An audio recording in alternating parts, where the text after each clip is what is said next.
Kapatid, wag muna scroll, may share lang ako isang Bible verse.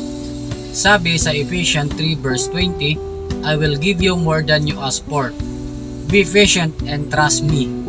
Kapatid, napakagandang pangako ito ng Panginoon sa atin na kailangan natin itong panghawakan.